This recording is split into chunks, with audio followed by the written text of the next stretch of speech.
Hello and welcome to episode 29 of the Fish Tank, and what a lovely week it's been, absolutely brilliant, I'm sure, for all you people as well. Perhaps you've enjoyed the week, perhaps you haven't, who knows. But just before we get started, I'd like to mention Robbie Pete, old friend of mine who sent us in history.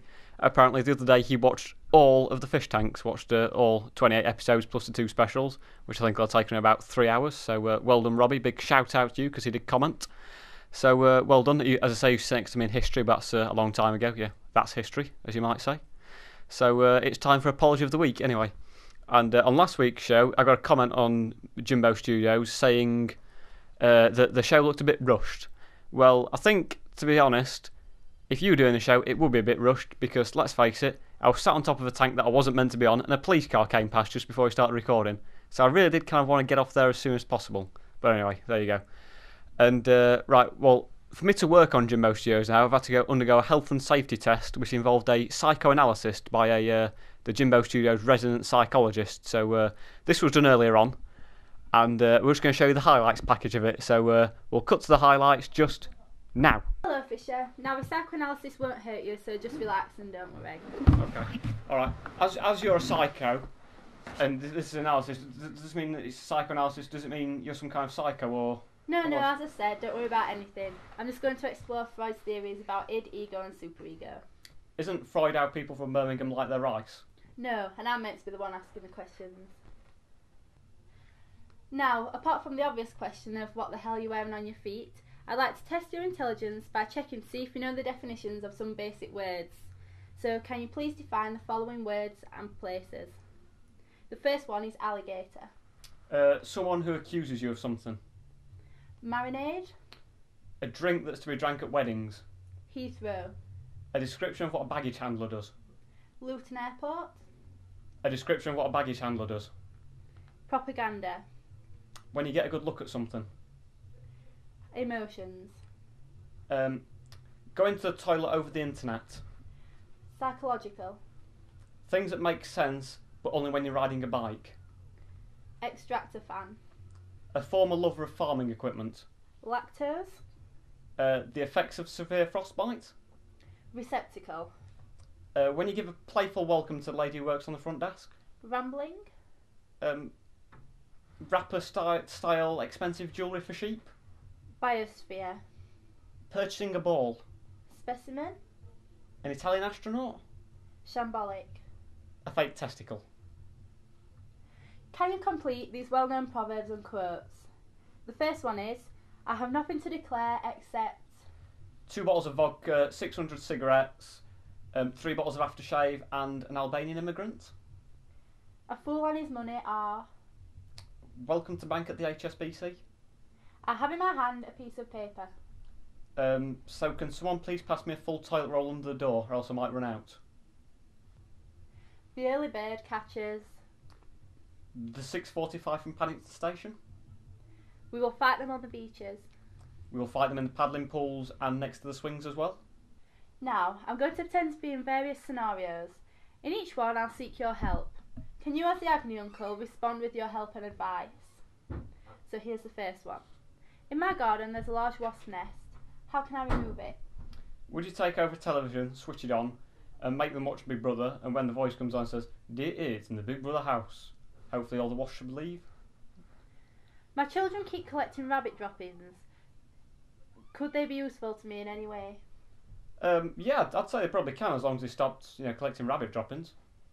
How can I get my face as soft as my hands? Ah, yes, use face hardening cream. Finally, because I have big breasts, I often find that people stare at them. What can I do to take attention away from them?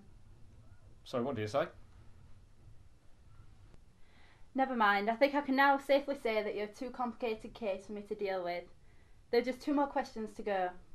What is the stupidest question you have ever heard? It was probably when a salesman asked Tim Hedman if he wanted to view the range of trophy cabinets that his company sold. Finally, who would you most like to sleep with? Anyone living or dead? Probably anyone living. So, wasn't that interesting? So, hopefully I shall get my past health and safety certificate soon through the post, and I shall be allowed to carry on working.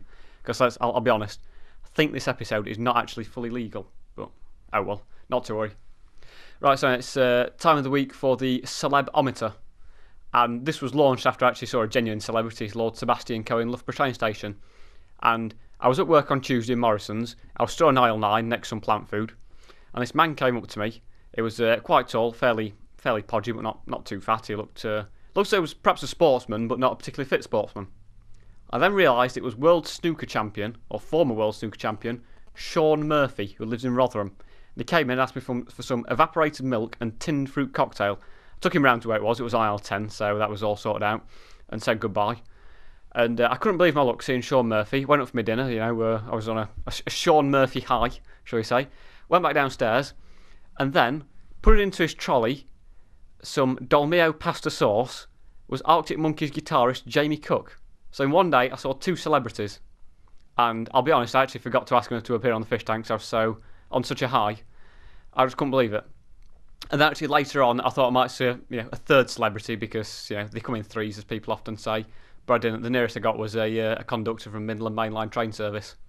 But seeing Jamie Cook was particularly interesting, shall we say, because Jimbo and Steph, who did the psychoanalysis of me earlier on, said they saw him the day before in the Co-op.